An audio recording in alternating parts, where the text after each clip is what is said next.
and welcome to Popular Antiquarian, the podcast about a middle-aged man exploring the strange and forgotten corners of pop culture. That middle-aged man is me, Hieronymus J. Doom, and this episode is a departure from the advertised episode about yet another Asylum movie. That episode will still happen at some point, but I've been ill, and honestly, I couldn't face trying to write several thousand words about another ultra-cheap mockbuster. I needed to do something different, something a little novel, and in this instance that means writing several thousand words about a comic from 1966 in which Batman meets the Monarch of Menace and the elongated man gives his pal Green Lantern a hand with what appears to be a psychotic breakdown. I've done a whole bunch of reviews of Asylum films at this point and I've been starting to feel a little jaded. Not so much with the films themselves as the process of writing about them.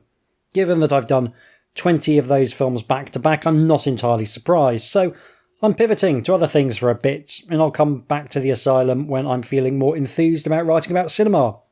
This podcast is nothing if not a reflection of my tendency to get super interested in things for a bit and then get bored and move on to something else. Now, I had always planned to do something involving comics at some point, because I read a lot of comics, but most of the comics I'm currently enjoying are simply too good to be interesting for me to write about. Aside from being a regular 2000 AD reader, my current top comics are The Department of Truth and The Power Fantasy. They're both really dense comics with great art and design, and they both have something important to say about the world we currently live in. So, if you want a recommendation for something actually good, there we are. The thing that frustrates me with most superhero comics is the strange love-hate relationship they have with the idea of the status quo, and it is something that I find fascinating. There's this strange dance whereby the status quo must continually be undermined by story beats, but then it must be re-established. And trying to do both at once never feels entirely satisfying to me. I don't have a problem with either approach on their own. James Bond in the novels is perpetually 37, and he never really grows as a person. Sherlock Holmes is much the same. Equally, change can be a great thing. There's a reason why people still ask the question, when did we lose Walter White when discussing Breaking Bad? That character has a dramatic arc with a beginning, middle, and an emphatic end. What long-running superhero comics do, which I don't like, is upend the status quo in all sorts of dramatic ways, which would be exciting, except for the fact that you know they will ultimately be undone in some fashion, so as to re-establish that familiar starting point. There's a period, for instance, when Superman has electricity-based powers and starts dressing like a packet of peppermint chewing gum. It's a significant upending of everything that Superman has been before, but of course it doesn't take too long before he's back in the red and blue with his familiar suite of powers. Even death for many superheroes is no more than a temporary inconvenience. It might take every once in a while, but often that just means that the costumed identity is passed on to some new character, allowing the title to continue as if almost nothing had happened. So even though something really major's happened, i.e. the death of a superhero, practically speaking, it will be business as usual within a few issues. And I find this approach unsatisfying even in film adaptations where the consequences can happen, but they still feel kind of hollow because there will be a reboot along in a bit to restart things.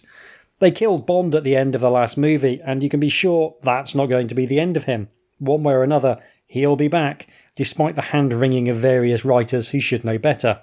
Now, there are some interesting things that can be done in this space. As a 2000 AD fan, I'm going to claim that Judge Dredd does a neat job of managing to balance the status quo and consequences for actions.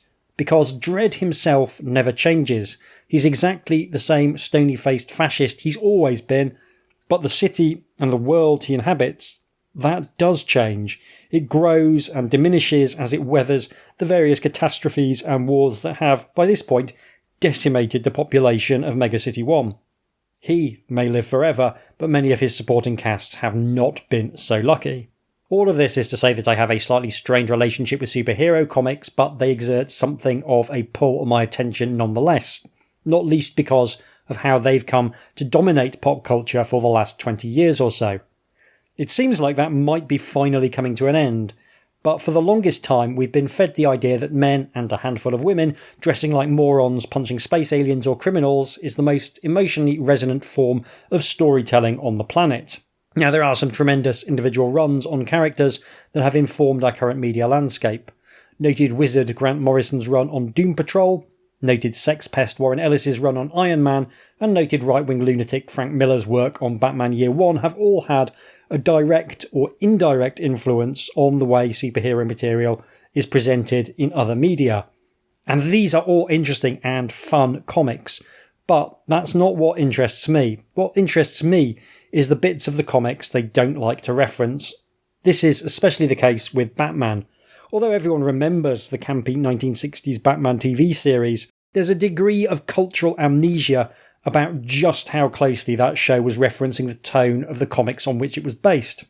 Batman, in this period, was very, very stupid, and it's something that the current version of the character seems desperate to ignore. I personally find this entire period both charming and refreshing.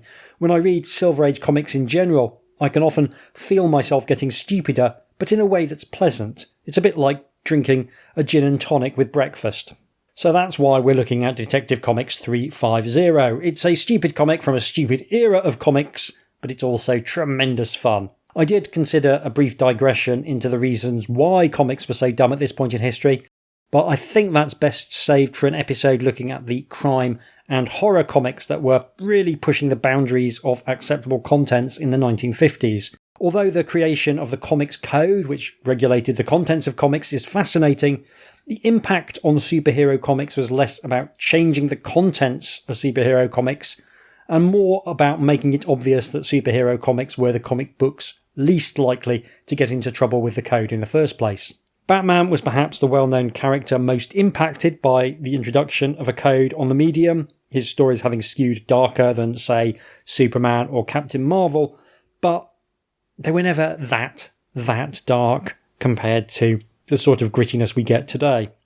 Detective Comics 350 came out in April 1966 and contained two stories, the first featuring Batman and the second featuring the Elongated Man, a hero who was just behind the Floronic Man in the queue for genuinely terrible names. Green Lantern is also there because I guess the appetite for incredibly dull superheroes was just much stronger in 1966. It is definitely Batman that's the star attraction though, and as such he gets the cover art. The cover is unusual. Rather than one image, we get something more like a mini comic book with the art being divided into 3 panels, each showing Batman coming a cropper at the hands of the Monarch of Menace, the new character introduced for this issue. In the first panel, Batman is being electrocuted by the Monarch's scepter. In the second, he is being choked by gas deployed by the Monarch's cape. And in the last, he's recoiling from the Monarch's crown as the Monarch of Menace announces his crowning triumph over Batman. The art, which is pretty good, is signed by Joe Kubert. Interior art for the Batman story is by Sheldon Moldoff, but credited, as it was always at this point, to Bob Kane. This is because Bob Kane was a talentless hack who got indescribably lucky with Batman and then got ghost artists to do his actual work while he took all the credit. That is also a story for another day. It was inked by Joe Giella and lettered by the improbably named Joe Letterese. Nominative determinism in action there. The story was written by Rob Kanigher, best known for his work on Wonder Woman and being a real shit in The Office. These kinds of teaser covers were all the rage in the 1960s. There's loads of covers that show all manner of improbable situations, usually involving some kind of peril for the biggest star of the comic. The idea was to suggest that the story contained within was the biggest threat that the superhero had ever faced, the hint that this might just be the one challenge that they were not up to. One day I'm going to do a series on why a lot of the 1950s teaser covers featured a gorilla. Also a story for another day. There's a lot of really fascinating stories in early comics. The gorillas one might just be my favourite. This I would describe as a middling teaser cover, though the caption, "The Royal Rogue, whose reign of terror conquered Batman," certainly sets up the story as being one in which the Caped Crusader has finally met his match. The cover is followed by an internal splash page, which essentially lays out the premise again in slightly more detail. We get a big picture of the Monarch of Menace that demonstrates he looks incredibly stupid, but only about 65% as stupid as the regalia we make actual monarchs wear. He's zapping Batman with his electric scepter again, and the caption reiterates that this is the only criminal who ever completely crushed Batman. This is where I got seriously interested in the story, and the reason why has to do as much with how the superhero comics have evolved as the specific story we're covering today. The idea of the villain who bests the hero is an ancient trope, but in Batman, when you think of that, the story that springs to mind is the one in which Bane, a gigantic muscular beast of a man, literally breaks Batman's spine in a plot twist that would be shocking if this were a medium, where the main character, being unable to walk, would be allowed to persist in perpetuity. That story comes from Batman 497 in 1993, and although it's drenched in 90s grittiness and attitude, I'd be remiss if I didn't point out that the cover is still self-aware enough to have Batman's animatronic T-Rex looking startled in the background. That story of Batman being bested required a villain who was both made entirely out of pecs and also a stone-cold genius. This story of Batman being bested, by contrast, features a guy wearing one of Santa's discarded jackets and a crown that looks like it was stolen from a 9-year-old who wanted to dress as a princess for her birthday party. And I love that kind of pathetic contrast with where we ended up and where we are now. Although saying that 1993 is where we ended up, that's not strictly accurate. That was a long time ago now, an upsettingly long time ago. But it still, I think, has more in common with media as we see it today than it does with media as it was conceived in 1966. Our story proper opens with Batman meeting Dick Grayson off a plane. It's a bit weird that it's Batman rather than Bruce Wayne coming to meet Dick Grayson, since you'd think that Batman wouldn't want to draw attention to any relationship with the boy who's Robin. You'd also think that Batman meeting a teenage boy off a plane would raise all sorts of questions. But they're going to have to wait because there's a man in the crowd waving a stick of dynamite, and he's yelling the entirety of the following. "The hot seat only burns you once, Batman, so what difference does it make to us if we add you to the 2 guards we already gunned down breaking out of the big house? Buzz off and let this fly guy take us up into the wild blue yonder, or I'll plough up everyone on this field with this sizzling stick of TNT. I must stress that this is all happening in the first panel. That is an awful lot of plot to get through, but that was the house style in the 1960s, and honestly, this is a storytelling approach I wish I personally had the balls to emulate. Very quickly, Robin distracts the bad guys with some fast talking, and Batman takes the opportunity to deal with the problem by punching it in the face. A fight ensues, during which one of the gangsters tells the other to gun Batman out of the box with beanballs, a sentence I assume made some kind of sense in 1966. I've read it about 20 times and I'm none the wiser. I would Google it, but the chances of Google showing me what the answer is are currently somewhere around 0. After Batman has given the villains a thorough pummeling, Robin congratulates him on some vigilante violence well done and awkwardly refers to him as the King. Batman, looking sombre, claims that he's absolutely not the King and that the only real king is the Monarch of Menace, the only man ever to have beaten him. It's time for a flashback, and Batman tells Robin the story of how he came across the Monarch of Menace robbing a bank with his gang. This being a Batman comic in the 1960s, he's forced his accomplices to dress as low-rent peasants, complete with era-appropriate haircuts.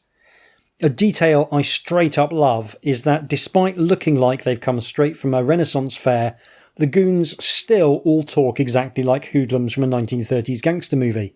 "Your void is our command, Mr. Monarch," says one goon as the Monarch of Menace imperiously demands they attack Batman. The contrast between the outfits and the voices is genuinely very funny. Batman, again, applies his trademark violence to the situation, and things look dire for the Monarch of Menace, who turns tail and flees with his ill-gotten gains. Batman is pretty confident he's got his man, but he's reckoned without a series of very stupid gadgets that the Monarch of Menace has fashioned into his costume. Firstly, his shoes somehow secrete glue. Secondly, his cloak releases a gas when Batman tries to grab it. Thirdly, his scepter is basically a cattle prod with a bauble on top. And finally, the jewels in his crown have the power to hypnotise Batman and render him powerless. So part 1 of the story ends with Batman lying helplessly on the ground before a gloating Monarch of Menace. Following several pages of ads and a single-page comic called Casey the Cop that I reckon I could do an entire podcast on since it's so baffling and rubbish at the same time, we get part 2 of the story. Batman explains how the Monarch of Menace made use of his various deadly gadgets to successfully embark on a lucrative crime spree before disappearing mysteriously. Thus, Batman was indeed bested by the devious and eccentric crook. It's nice to see the teaser on the front page is delivered on, and I like the fact that the Monarch is essentially beating Batman at his own game by creating various handy and surprising gadgets to facilitate his crimes. Also, stealing people's money without getting punished is the only actual requirement for being real royalty. That is how every royal family in the world got their start, by taking things from other people by force and then explaining that they were somehow entitled to those things for reasons that remain entirely baffling to me. That's not quite true. I do get how accruing power works. What baffles me is the idea that you then have to be especially polite and deferential to these people. The Monarch of Menace is a proper royal guy because we now cut to his jungle hideout where he and his gang have been living the high life on the proceeds of their crimes. The fact that he's still dressed as a lunatic, even in retirement, is delightful. The fact that he's still forcing his gang to continue dressing like peasants is double delightful. But the delightful cherry atop the delightful cake is the fact that he's forced his only son to dress as a jester. Everyone is having a good laugh at the lad and his stupid purple hat, and he does not look at all happy about it. I'm almost 100% certain that this is something that Trump Sr. made Donald Trump do as a child. Forget the Epstein files, somewhere in a vault there's photos of a teenage Donald Trump in a motley capering for a crowd of baying plutocrats. Furious at being forced to dress like a fool, the monarch's son does the only sensible thing and steals one of his dad's spare idiot costumes. Imagine being so psychologically damaged that dressing like a pretend king feels like a step up in dignity. This kid needs genuinely weapons-grade therapy. Monarch Jr. sets out to do a bunch of crimes in the fashion of his father, but runs into Robin on the way. Robin is on his way home from a masquerade party where he's just won a prize for impersonating himself. This is quite funny, but it would have been funnier if he'd come in second in a Robin cosplay competition. That's beside the point. It turns out that Monarch Sr. may have had a point about his son being a waste of space because he's unable to foil Robin, and the boy wonder is able to take Monarch Jr. out with ease. He's forgotten to fill his boots with glue, he trips over his own cloak, and when he tries to hypnotise Robin, the boy wonder deftly solves the problem by punching him in the head before the hypnotism can take hold. It's a poor showing that suggests the Monarch of Menace may have taken his devotion to royalty a bit far, potentially by marrying a close relative. Robin takes Monarch Jr. to the Batcave where he folds like a cheap deck chair and confesses to trying to do crimes to impress his dad. Batman is faintly sympathetic, but pleased to have an opportunity to study the various gadgets in the costume. He hatches a simple plan to bring the real Monarch of Menace back into action by announcing that Robin has captured the Monarch and it was super easy because the Monarch was such a bumbling moron. This has the predictable effect of bringing the Monarch out of retirement to show that he's still got it. It sets up a final confrontation between him and the Caped Crusader. Batman takes out his gang of heavies with ease, but the real question is how he'll deal with the Monarch of Menace's various clever gadgets. Batman has had the time he needs to work out strategies to deal with the different attacks. Two of his solutions are fairly obvious, one is a bit silly, and one is absolutely demented. He deals with the gas by wearing nose filters, which is fine. He deals with the shock scepter by wearing rubber gloves, which is also fine. He deals with the hypnotic gems in the crown by looking at the monarch in a mirror and then punching him in the face. This is a bit silly. But it's the glue-secreting boots that's the really demented part. You or I might deal with a series of sticky footprints, by just not stepping on them or by getting ahead of our target in some way. Not Batman. He's made a pair of boots that operate on the hydrofoil principle and never actually touch the ground thanks to a cushion of air. Now, this is clearly insane. Do you want to know how long I spent trying to work out if this was physically possible? It's longer than it should have taken, but I did learn that Leonardo da Vinci sketched out a design for some shoes that would let you walk on water. Essentially, there is a big problem with basing your footwear on a hydrofoil. Even though the majority of the mass of the vehicle might be above the water, there's still an element of the design that requires part of the hydrofoil to be beneath the surface. Essentially, hydrofoils are underwater wings. They deliver enough lift at certain speeds to lift the weight of the boat above the surface of the water. This is not a principle that you can readily adapt to running on land. And even if you could, there would still be part of the shoe that would make contact with the superglue, and another part of the shoe that I cannot stress enough would be under the surface of the sidewalk. I think Batman has mistaken a hydrofoil for a hovercraft, which does create a cushion of air on which the vehicle travels, so this would theoretically be possible, but you're going to run into a few practical problems. Crucially, based on my extremely limited understanding of the science, there's a relationship between the weight of the hovercraft, the surface area of the underside of the hovercraft, and the power required to generate sufficient lift to raise it off the ground using fans. One thing you notice when you see hovercrafts in the real world is that they aren't generally tall and thin like a Batman standing up.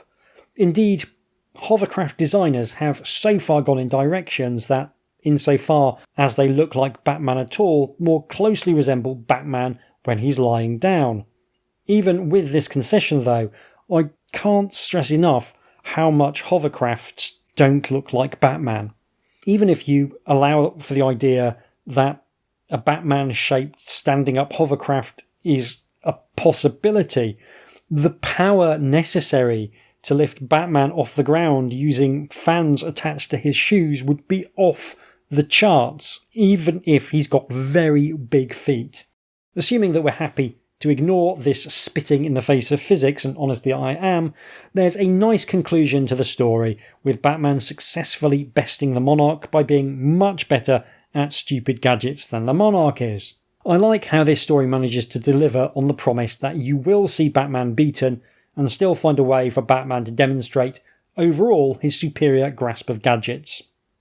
That's honestly quite a tough needle to thread, narratively speaking. And it speaks to why I like this era of comics, because I enjoy seeing how the stories try to deliver on the extravagant promises made by the cover, whilst still retaining all of the elements that make the character and their world seem familiar. More than anything though, I really love the plot point where the Monarch of Menace has dressed his teenage son up as a jester.